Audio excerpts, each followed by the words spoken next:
کہ بعض اوقات نظر سامنے کوئی آئے تو اس وقت لگتی ہے، اور بعض اوقات تصویروں وغیرہ پر بھی لگتی ہے. یعنی آج کل آپ دیکھیں کہ کتنا یہ رواج عام ہو گیا ہے، شادی ہوئی، شادی کی تصویریں فیس بک پہ ڈال رہے ہیں، پوری دنیا دیکھ رہی ہے، اور کون کس نظر سے دیکھ رہا ہے، کس حسد کے ساتھ دیکھ رہا ہے. پھر اسی طرح یہ کہ بچہ پیدا ہوا، پہلے دن کی بچے کی تصویریں ڈال دیتے ہیں، اور وہ ابھی معصوم سا بچہ ہوتا ہے، اس کے اوپر تو ابھی کوئی پروٹیکشن کی لیئر بھی نہیں ہوتی، تو اس کو اسی طرح اثر ہو جاتا ہے. بعض اوقات اس میں خوشی سے بھی لگ جاتی ہے نظر، بعض اوقات یعنی ضروری نہیں ہوتا کہ حسد کی وجہ سے ہی لگے، دشمنی کی وجہ سے ہی لگے، بعض اوقات خوشی یا تعجب کی وجہ سے بھی. یعنی انسان کسی چیز کو دیکھتا تو حیران ہو جاتا ہے، جیسے ہم کہتے ہیں واو کیا ڈریس ہے، کیسا گھر ہے، کیسا میک اپ ہے، کیسی جیولری ہے، کیسی ارینجمنٹ تھی، فلاں چیز. تو اس سے یہ کہ یہ نہیں ہوتا کہ کوئی بری نظر سے انسان دیکھ رہا ہوتا ہے، وہ خوشی کی نظر سے ہی دیکھ رہا ہوتا ہے. اسی لیے آپ نے دیکھا ہوگا کہ بعض اوقات ماں کی نظر اپنے بچے کو بھی لگ جاتی ہے، حالانکہ وہ حسد نہیں، پیار کی نظر ہوتی ہے. تو اس کے لیے بھی ضروری ہے کہ انسان جب اپنے گھر میں داخل ہو، اپنے بچوں کو دیکھے، اپنی نعمتوں کو دیکھے تو ماشاء اللہ پڑھے. اب آپ دیکھیں کہ ہمارے معاشرے میں کتنا عجیب ہے نا، ٹرک کے پیچھے تو لکھا ہوتا ہے حاسد کا منہ کالا، رکشے کے پیچھے لکھا ہوتا ہے، فراری کے پیچھے کوئی نہیں لکھتا. اب آپ دیکھیے کہ رکشے کو نظر لگے گی، کون لینا چاہے گا رکشا؟ دیکھو فراری کو تو لگ سکتی ہے نا نظر. بعض لوگوں نے کالے پراندے لٹکائے ہوئے ہوتے ہیں، کسی نے جوتا لٹکایا ہوا ہوتا ہے، کسی نے ہنڈیاں کالی الٹی کر کے رکھی بھی ہوتی ہے. اس طرح کے عجیب و غریب کام کرتے ہیں. تو یہ چیزیں پروٹیکٹ نہیں کرتی. بعض لوگ کالا تل لگا لیتے ہیں، کچھ بچے بےچارے بڑے سانولے ہوتے ہیں تو ان کو بخل آٹے کا لگانا چاہیے تھوڑا سا کنٹراسٹ تو نظر آئے. تو یہ تل لگانے سے بھی کوئی فائدہ نہیں ہے. اور اسی طرح کچھ لوگ یعنی کہ دلہن کو تیار کر کے کوئی ایسی چیز بیچ میں ڈال دیتے ہیں کہ وہ اس کی خوبصورتی ماری جائے، تو اس سے بھی فائدہ نہیں ہوتا. نظر کا لگنا جو ہے وہ برحق ہے. نبی صلی اللہ علیہ وسلم نے فرمایا العین حق، نظر لگنا برحق ہے. نظر بد بھی حسد کی وجہ سے پیدا ہوتی ہے، اور نظر بد جو ہے وہ ایک طرح سے اس کو تیر کہا گیا.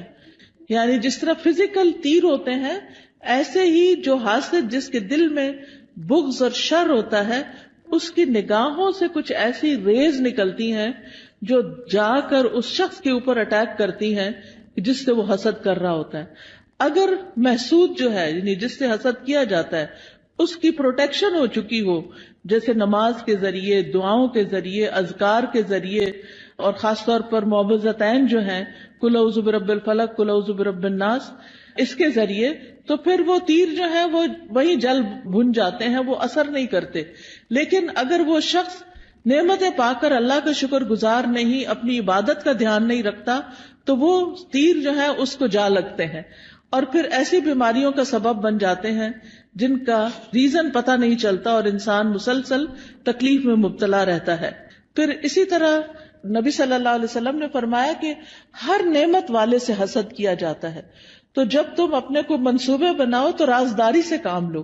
یہ نہیں کہ پوری دنیا میں اس کی شہرت کر دو کہ میں یہ کرنے والا ہوں، میں یہ کر دوں گا، میں وہ کر دوں گا. جب انسان کچھ کر لے پھر اس کے بعد تو سب کے سامنے آ ہی جائے گا، اور اس وقت تک وہ کام ہو بھی چکا ہوگا. پھر اسی طرح حدیث سے یہ بھی پتہ چلتا ہے کہ انسانوں کی موت کا سبب بھی نظر بن سکتی ہے. رسول اللہ صلی اللہ علیہ وسلم نے فرمایا اللہ کی قضاء اور قدر کے بعد نظر بد ہی میری امت کے اکثر لوگوں کی موت کا سبب بنتی ہے.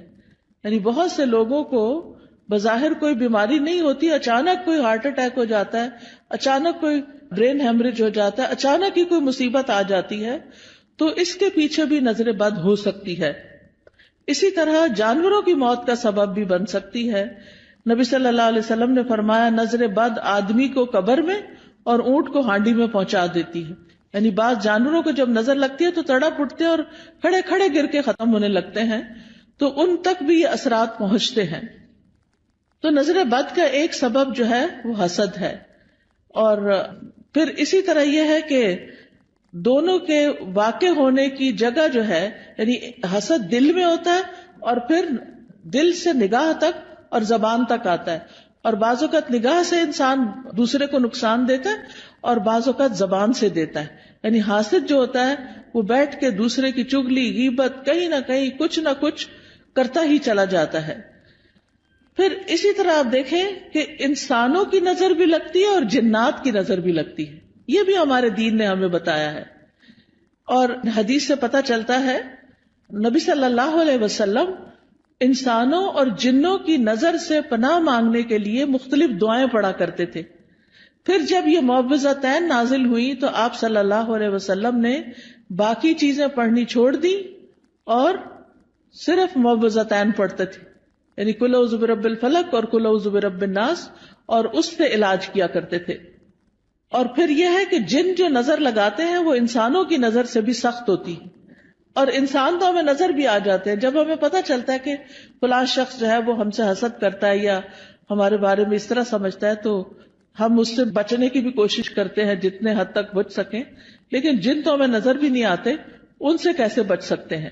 ان سے صرف یہ ہے کہ ان دعاؤں کو صبح و شام پڑھا جائے، اذکار کو، تو اس سے انسان محفوظ رہ سکتا ہے. قرآن مجید میں آتا ہے سورۃ الکہف میں وَلَوْلَا إِذْ دَخَلْتَ جَنَّتَكَ قُلْتَ مَا شَاءَ اللَّهُ لَا قُوَّةَ إِلَّا بِاللَّهِ. اور جب تم اپنے باغ میں داخل ہوئے تو تم نے یہ کیوں نہ کہا کہ جو اللہ نے چاہا، یعنی جی اللہ کے کرنے سے ہی سب ہوا ہے. کیونکہ حقیقت یہ ہے کہ جو بھی نعمت ہمارے پاس ہے یہ ساری کی ساری اللہ پاک کی طرف سے ہے. قرآن مجید میں آتا ہے وَمَا بِكُم مِّن نِّعْمَةٍ فَمِنَ اللَّهِ. تمہارے پاس جو بھی کوئی نعمت ہے وہ اللہ کی طرف سے ہے.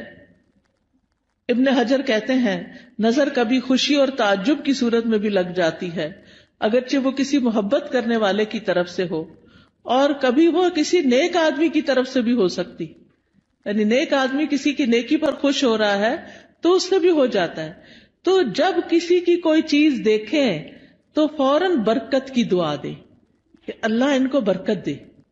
اچھا کھانا دیکھیں، اچھا ڈریس دیکھیں، اپنے بچے کو کوئی نیکی کا، خیرات کا، صدقات کا کوئی اچھا کام کرتے ہوئے دیکھیں. اس سب چیزوں پر ہم کیوں ایسا کرتے ہیں؟ بچہ پیدا ہوتا ہے ہم کہتے ہیں مبارک دینی ہے، کوئی حج پہ جاتا ہے تو ہم واپس آتا ہے تو ہم اس کی مبارک دیتے ہیں، کسی کی شادی ہوتی ہے تو ہم مبارک دیتے ہیں، کسی کا بزنس اچھا فلرش کر جاتا ہے تو اس پہ مبارک دیتے ہیں، کبھی کسی کے جاب اچھی لگ جاتی ہے، کسی کو کوئی عہدہ ملتا ہے تو اس کو مبارک دیتے ہیں. تو ہمارے دین میں جو مبارک کا کانسیپٹ ہے اس کا مطلب یہ ہوتا ہے کہ اللہ تمہیں اس میں برکت دے اور حاسد یا خوش ہونے والے دونوں کی نظروں سے بچائے. یعنی کہ جو بری نظر سے دیکھ رہا ہے اس سے بھی بچو، اور جو اچھے خوش ہو کے اپنے ہی بہن بھائی یا اپنے ہی والدین ان کی بھی نظر سے بچ سکو. پھر اسی طرح کچھ نظریں بیمار کرنے والی ہوتی ہیں. اب آپ دیکھیں ریز کا کانسیپٹ تو آج کے دور میں بہت آسانی سے سمجھ آتا ہے. مائکرو ویو میں کیا ہے؟ ویوز ہی تو ہیں، ریزز تو ہیں، وہی تو اس کھانے کو گلا کے پکا کے جلا بھی دیتی ہیں. کوئی آگ تو نہیں لگی ہوتی مائکرو ویو کے اندر، یہ کیا چیز جلاتی ہے؟ ریز ہوتی ہیں.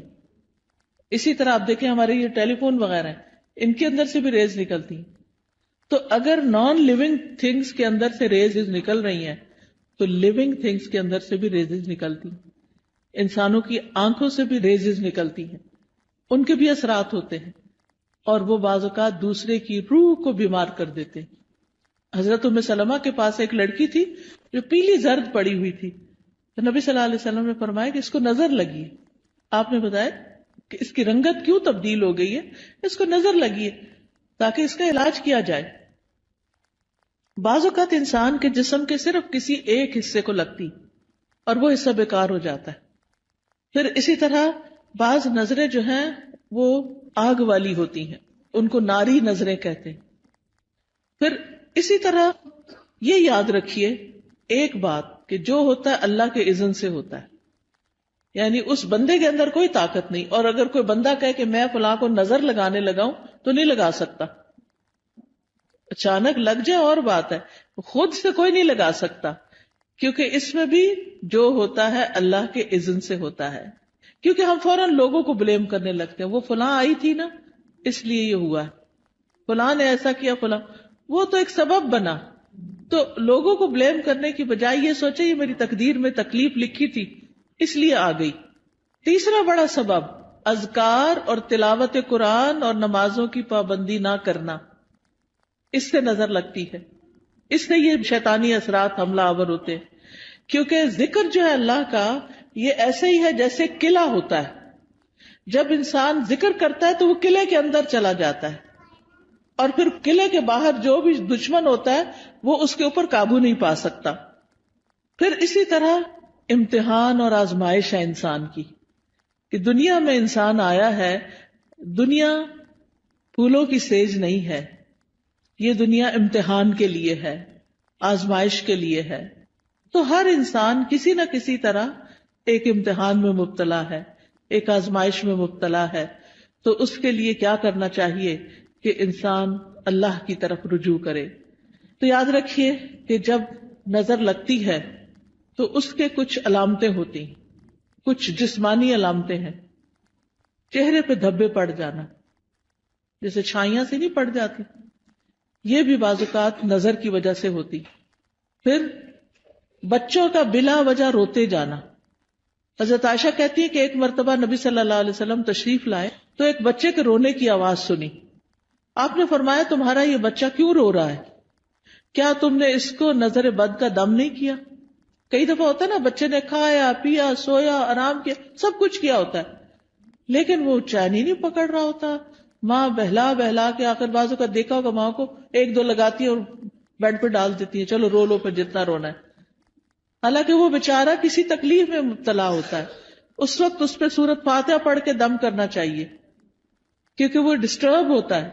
بعض بچے ہائپر ایکٹیو ہوتے ہیں، بے وجہ خواہ مخواہ میں ماں کو ٹیچرز کو سب کو تنگ کرتے رہتے ہیں.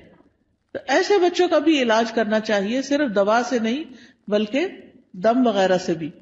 اسی طرح بعض بچے کمزور ہو جاتے ہیں، یعنی بہت سوکھے اور بالکل ان کی ہیلتھ اچھی نہیں ہوتی.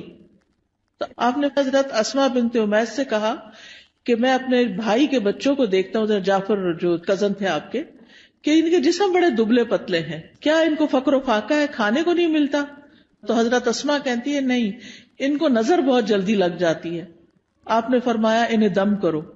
انہوں نے آپ کے سامنے چند کلمات پیش کیے تو آپ نے فرمایا انہیں دم کرو، یعنی ان کے اوپر دعائیں پڑھ کے پھونکو. اور دم کرنے کا بہترین طریقہ سورت فاتحہ پڑھے، آیت الکرسی پڑھے، معوذتین پڑھے اور پھونک مار دیں.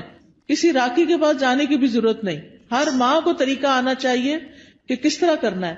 نبی صلی اللہ علیہ وسلم ہر روز رات کو سوتے وقت اپنے ہاتھوں پر قل هو اللہ، قل اعوذ برب الفلق، قل اعوذ برب الناس 3 دفعہ پڑھ کے اپنے چہرے، اپنے سر، اپنے سارے جسم پر جہاں جہاں ہاتھ پہنچتا تھا آپ پڑھ کے خود اپنے آپ کو دم کر لیتے. پوری زندگی کا آپ کا معمول تھا. ہم سب کو بھی اپنے اوپر روز رات کو سوتے وقت خود دم کرنا چاہیے. پھر اسی طرح بعض اوقات نظر لگنے کی وجہ سے انسان اچانک گر بھی جاتا ہے. یعنی آپ نے دیکھا ہوگا کہ بعض اوقات اچانک لوگ سلپ ہو جاتے ہیں، اٹک جاتے ہیں، گر جاتے ہیں، اونچائی سے گر جاتے ہیں. رسول اللہ صلی اللہ علیہ وسلم نے فرمایا بے شک نظر بد آدمی کو اللہ کے حکم سے دیوانہ کر دیتی ہے، حتیٰ کہ بعض اوقات وہ اونچی جگہ چڑھتا ہے اور وہاں سے گر پڑتا ہے. یہ اب اللہ کے رسول صلی اللہ علیہ وسلم نے ہمیں بتایا، جن کی باتیں جھوٹی نہیں ہوتی. اور ایک اور جگہ پر مسند احمد کی روایت میں فرمایا نظر لگ جانا برحق ہے اور یہ اوپر چڑھنے والے کو پھسلا دیتی ہے. اوپر چڑھنے سے مراد ایک تو بلندی پہ ویسے چڑھنا ہو سکتا ہے، اور ایک دنیا کے اعتبار سے اوپر اوپر اوپر یعنی ترقی ہوتے چلے جانا. تو آپ صلی اللہ علیہ وسلم نے اس کا حل کیا بتایا کہ برکت کی دعا دو. یعنی جس کو ترقی مل رہی ہے اور کوئی بڑا نام مل رہا ہے تو اس کے لیے بارک اللہ فیکا، بارک اللہ لکا، بارک اللہ علیکا، اللہ برکتیں دے. پھر اسی طرح کچھ اور علامتیں بھی ہوتی ہیں. بعض اوقات سر درد شروع ہو جاتا ہے، بعض اوقات جسم کے کسی ایک حصے میں شدید درد اٹھ جاتا ہے. قرآن سنتے وقت جمائیاں بہت آتی ہیں، یعنی پڑھا ہی نہیں جاتا. آپ نے دیکھا ہوگا کہ بعض اوقات آپ قرآن پڑھ رہے ہوتے ہیں اور آپ سوئے چلے جاتے ہیں اور سوئے چلے جاتے ہیں، اور آپ پھر اٹھتے ہیں، اٹھاتے اپنا، پھر سو جاتے، پھر اٹھاتے، پھر یہ بھی نظر کی وجہ سے ہوتا ہے. پھر اسی طرح وزن اچانک کم ہونے لگتا ہے. بعض اوقات ذہنی پراگندگی بڑھتی، کوئی بات سمجھ نہیں آتی، بچہ پڑھائی پہ فوکس نہیں کر پاتا، کبھی کھانے کی خواہش ختم ہو جاتی ہے، کھانے کو دل نہیں چاہتا، بھوک نہیں لگتی، کبھی ذہن میں چیز حفظ نہیں ہوتی، حافظہ خراب ہو جاتا ہے، کبھی پسینہ بہت زیادہ آنے لگتا ہے اور اس کی اسمیل بھی بہت عجیب ہو جاتی ہے، پھر اسی طرح نیند کم آتی ہے، زیادہ تر لیٹ کے بھی ایسے لگتا ہے جیسے جاگ رہے ہو، اور رونے کا دل بہت چاہتا ہے، پھر کبھی کبھی انسان لوگوں میں نہیں بیٹھنا چاہتا، مجلسوں کو اوائڈ کرنے لگتا ہے کہ میں نہیں ملتا کسی سے، نہ کسی شادی میں جانا، نہ کسی سے ملنا، کوئی آئے تو گھبراہٹ شروع ہو جانا، مہمانوں کا نام سنتے ہی پریشانی لاحق ہو جانا، تو یہ بھی چیز اس میں آتی ہے، حالانکہ اس سے پہلے کبھی ایسا نہیں ہوا تھا۔ پھر اسی طرح مال میں برکت نہ ہونا، پھر لوگوں کے بارے میں شک میں پڑ جانا، یہ مجھے گھورتے ہیں، ان کے آنے سے فلاں چیز ہو گئی ہے، یعنی لوگوں کے اوپر شک کرنا شروع کر دینا، یہ بھی ایک نفسیاتی وسوسہ اور خلل پیدا ہو جاتا ہے۔ اب سوال یہ پیدا ہوتا ہے کہ کیا نظر سے بچنا ممکن ہے؟ جی ہاں، نظر سے بچنا ممکن ہے، اس کے لیے سب سے پہلے اللہ پہ بھروسہ کرے، اللہ پہ بھروسہ کرے، اور اس میں آپ یہ سمجھیں کہ کوئی مجھے نقصان نہیں دے سکتا جب تک اللہ نہ چاہے، پورے کانفیڈنٹ ہو جائیں، شک اور وہم کا شکار نہ ہو، شک پڑھنے بھی لگے تو کہیں حسبی اللہ و نعم الوکیل، دل بڑا رکھے۔ دوسری بات یہ کہ اللہ کی پناہ لیں، یا اللہ تو مجھے پروٹیکٹ کر، مجھے اپنی حفاظت میں لے لے، مجھے اس شر سے بچا لے۔ رسول اللہ صلی اللہ علیہ وسلم نے فرمایا، اللہ تعالیٰ فرماتا ہے میرا محبوب بندہ اگر مجھ سے مانگتا ہے تو میں اسے دیتا ہوں، اور اگر وہ کسی شیطان یا دشمن سے پناہ مانگتا ہے تو میں اس کو محفوظ رکھتا ہوں۔ تو اللہ تعالیٰ اپنی حفاظت دیتا ہے، تو اس لیے حفاظت کی دعائیں پڑھتے رہیں۔ تیسری چیز، نعمتوں کو چھپا کے رکھیں، اور خاص طور پر نئی نئی چیزوں کو فیس بک پہ مت پوسٹ کریں صرف لائکس لینے کے لیے۔ اب آپ دیکھیں کتنی لائکس ہوگی، پھر تھوڑی تھوڑی دیر بعد سٹیٹس چیک کرنا، اب کیا ہو رہا ہے، اب کتنے کمنٹ آئے ہیں، کیا ہو رہا ہے۔ ان چیزوں سے حاصل کچھ نہیں، کوئی فائدہ نہیں۔ دیکھیں اپنی زندگی جئیں، لوگوں کے لیے نہ جئیں، دکھاوے والی زندگی نہ جئیں، اس لیے کہ دیکھنے والے سارے خوش کوئی نہیں ہوتے، زیادہ تو اس میں سے جلتے ہیں، اور کوئی اگر خوش ہوتا بھی ہے تو وہ ہمیں تو نہیں پتا چلتا نا کہ کیا ہوا، ہمیں وہ کیا فائدہ دیتا ہے، تو اس لیے دکھاوا کرنے سے بچنا چاہیے۔ پھر اسی طرح اگر کسی شخص کے بارے میں آپ کو یہ پتا ہو کہ اس کی نظر لگتی ہے، یعنی تجربے مشاہدے سے بار بار تو انسان پھر حاسد سے بچ کے رہے، اور کوئی بھی اچھی چیز دیکھ کر برکت کی دعا دے، اپنے آپ کو ہی دے، اور پھر جب لوگوں کے بیچ میں جانے لگے تو معوذتین آیت الکرسی پڑھ کے نکلے۔ مال میں سے کچھ اچھا لگے تو ماشاء اللہ لا قوت الا باللہ، پھر اگر مال کے علاوہ کچھ اور اچھا لگے تو بارک اللہ فیک۔ دنیا کی کوئی چیز اچھی لگ رہی ہے اور دل میں آ رہا کہ اس کو کیوں مل گئی، تو سوچیں یہ تھوڑے دن کے لیے، تو انسان کے اپنے دل سے وہ جلن ختم ہو جائے گی۔ پھر اگر کوئی شخص بیمار ہو، مصیبت میں ہو، تو اس وقت دعا پڑھنی چاہیے، الحمدللہ الذی عافانی مما ابتلاک بہ وفضلنی علی کثیر ممن خلق تفضیلا۔ پھر اسی طرح شرکیہ کاموں سے بچنا چاہیے، یعنی کسی اونٹ کے گلے میں کوئی تانت باندھ دینا، کوئی تعویذ لٹکا دینا، آپ صلی اللہ علیہ وسلم نے ان کو کاٹنے کا حکم دیا، یہ چیزیں پروٹیکٹ نہیں کرتی، یہ شرکیہ عمل ہو جاتا ہے، اس سے بچنا چاہیے۔ کثرت سے اللہ کا ذکر کرنا چاہیے، کیونکہ ذکر جو ہے وہ ایک قلعے کی طرح ہے۔ پھر قرآن سے علاج کرنا چاہیے، کیونکہ قرآن شفا ہے۔ قل ھو للذین آمنوا ھدی وشفاء، کہہ دیجئے وہ ایمان والوں کے لیے ہدایت اور شفا ہے۔ وَنُنَزِّلُ مِنَ الْقُرْآنِ مَا هُوَ شِفَاء، اور ہم قرآن میں وہ چیز اتارتے ہیں جو شفا ہے۔ تو قرآن کی تلاوت، قرآن کو سمجھ کے پڑھنا، قرآن کی کچھ آیات کو پڑھنا جیسے آیت الکرسی وغیرہ ہے۔ سورۃ الفاتحہ سے علاج، اور سورۃ الفاتحہ میں خاص طور پر ایاک نعبد و ایاک نستعین پڑھے کہ اللہ صرف تیری ہم عبادت کرتے ہیں، صرف تجھ سے ہم مدد چاہتے ہیں، تو ہماری مدد کر۔ تو یہ توحید کا خلاصہ ہے، اور اس سے انسان کی اللہ تعالیٰ مدد فرماتے ہیں، یعنی سب سے بہترین وسیلہ توحید کا دے۔ اگر مرض زیادہ ہو جائے تو سورۃ البقرہ پڑھیں، تو آیت الکرسی پڑھیں، سورۃ فاتحہ پڑھیں، لیکن یہ جو ہم کالی مرچیں جلا کے اور ان کی دھونی دے کے اور اس طرح کے کام کرتے ہیں، یہ سنت میں کچھ ثابت نہیں ہے. پھر اسی طرح کوئی چیز گرے لگا کے باندھنی اور پہننی نہیں چاہیے، یہ بھی شرک میں شامل ہو جاتا ہے، یہ سحر کی ایک قسم ہوتی ہے. پھر اسی طرح سکینت والی آیات اور شفا والی آیات یہ سننی بھی چاہیے، اور پھر دعاؤں کے ذریعے اور دم کے ذریعے علاج کرنا چاہیے، لیکن شرکیہ دم سے بچیں. حضرت جبریل علیہ السلام جس دعا کے ساتھ نبی صلی اللہ علیہ وسلم کو دم کرتے تھے وہ دعا پڑھے، اور وہ کیا ہے؟ بسم اللہ ارقیک من کل شیء یؤذیک من شر کل نفس او عین حاسد اللہ یشفیک بسم اللہ ارقیک. یہ انشاءاللہ کتابیں آپ کو دیکھیں گے تو ان میں یہ دعائیں لکھی ہوئی ہیں، وہ آپ کو اگر زبانی یاد نہیں تو دیکھ کے بھی پڑھ سکتے ہیں. پھر اسی طرح ہر ناگہانی آفت سے بچنے کی دعا ہے، اللہم انی اعوذ بک من زوال نعمتک وتحول عافیتک وفجاءۃ نقمتک وجمیع سخطک. اے اللہ میں تیری پناہ چاہتا ہوں اس بات سے کہ تیری کوئی نعمت چھن جائے، یا تیری دی ہوئی عافیت پلٹ جائے، یا کوئی ناگہانی عذاب آ جائے، اور تیرے تمام غصے اور ناراضگیوں سے میں تیری پناہ چاہتا ہوں. پھر بری تقدیر سے، دشمن کے خوش ہونے سے یا اللہ تو بچانا کہ ہمارے دشمن ہم پہ خوش نہ ہوں. پھر اسی طرح نظر لگنے کا ایک اور علاج غسل کرنا بھی ہے بیری کے پتوں سے.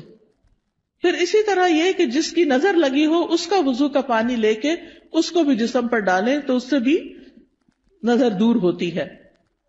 پھر اسی طرح یہ ہے کہ اگر وہ پانی نہ دے وضو کا تو اس کا جھوٹا پانی جو ہے وہ بھی پی کر انسان کو فائدہ ہوتا ہے. پھر اسی طرح یہ ہے کہ قدرتی چیزوں سے بھی علاج کرنا چاہیے. زمزم کا پانی دم کر کے رکھ لیں اور اس کو پئیں. زمزم کے پانی سے نہا بھی سکتے، کوئی بیدبی نہیں ہے. کئی لوگ اس کو ایسے ہی سمجھتے کہ بیدبی، ایسا کچھ بھی نہیں ہے. زیتون کا تیل پینا جو ہے یہ بھی بڑا فائدہ مند ہے. جو کولڈ پریس ہوتا ہے نا زیتون کا آئل، ایک تو ہوتا ہے نا یہ جو لبوں وغیرہ میں ملتا ہے، نہیں، کولڈ پریس دبئی وغیرہ سے اچھا مل جاتا ہے، یہاں بھی شاید ہوں گی دکانیں جن پہ. ایک ہوتا ہے ایکسٹرا ورجن، نہیں، کولڈ پریس، جسے کچی گھاڑی کا نہیں کہتے ہمارے ہاں، جیسے یہ توریا اور یہ جو سرسوں، اس کا جو کچی گھاڑی کا تیل ہوتا ہے وہ خالص ہوتا ہے، اور جو مشینی قسم کا ہوتا ہے وہ اور ہوتا ہے. تو اسی طرح کچی گھاڑی کا زیتون کا تیل جو ہوتا ہے وہ زیادہ مؤثر ہوتا ہے. تو صبح کے وقت زیتون ایک چمچہ پی لیں اٹھ کے، جیسے آپ وضو کر کے آئے، آ کے ایک چمچہ زیتون کا پیئے، پھر نماز وغیرہ پڑھے. اس کے آدھے گھنٹے تک کچھ کھائیں پیئے نہیں، اور وہ نماز وغیرہ میں ذکر اذکار میں آدھا گھنٹہ گزر جاتا ہے. نبی صلی اللہ علیہ وسلم نے فرمایا کلوا الزیت وادہنوا بہ فانہ من شجرۃ مبارکۃ. زیتون کا تیل کھاؤ بھی اور لگاؤ بھی، کیونکہ یہ مبارک درخت ہے. قرآن مجید میں اس کو مبارک درخت کہا گیا ہے. پھر جسم پر زیتون یا کلونجی کا تیل ملنا یہ بھی بیماریوں کو کم کرتا ہے. پھر اسی طرح دم کیا ہوا پانی جو ہے وہ ناک میں ڈالنا اور جھاڑنا. شہد کھانا وہ بھی علاج ہے. کلونجی کے دانے نہار منہ کھانا 3 یا 7 یا 5. تلبینہ کھانا، اس سے غم دور ہوتا ہے. اجوا کھجور کھانا، حدیث میں آتا ہے کہ جو 7 اجوا کھجوریں کھا لے اس کو اس دن کوئی جادو زہر چیز اثر نہیں کرے گی. پھر اسی طرح سنا مکی، سنوت جو ہے، فرمایا یہ موت کے علاوہ ہر بیماری کا علاج ہے. سنا مکی جو ہوتا ہے وہ اگر اس کے پتے وغیرہ ہوتے ہیں، اگر کاوے کی طرح اگر آپ بنا کے اس کو پیئیں تو پیٹ کو بھی صاف کرتی ہے. پھر شہد، زیتون کا تیل، کلونجی کو ملا کے استعمال کریں. تینوں کو ہم وزن ملا لیں اور یہ سارے زہر ٹاکسنز جو ہے نا جسم سے نکال دیتی ہیں. یعنی جتنا شہد ڈالیں اتنا زیتون، اتنا کلونجی کا آئل، تو ان کو ملا کر، یعنی کہتے ہیں کہ جو اگر کسی کو نظر بد ہو یا جن ہو تو یہ جسم کو پاک کر دیتی ہے یہ چیز. حجامہ کرانا، حجامہ جو ہے وہ بھی ایک بہترین علاج ہے نظر بد کا. تو یہ تمام چیزیں جو ہیں جب انسان کرتا ہے تو اللہ تعالیٰ شفا دیتا ہے. علاج کی نیت سے صدقہ کرنا، ایک صدقہ ہوتا ہے ویسے انسان روزانہ کچھ نہ کچھ اللہ کے راستے میں دیتا ہے، اور ایک اس لیے دیتا ہے کہ میرا علاج ہو جائے. اس کے لیے ضروری نہیں کہ کوئی بکرا دیا جائے یا کوئی اور اس طرح کی چیز. جو بھی کسی کی ضرورت ہے اگر آپ وہ پورا کر دیتے ہیں تو وہ بھی آپ کے لیے فائدہ مند ہو جاتا ہے.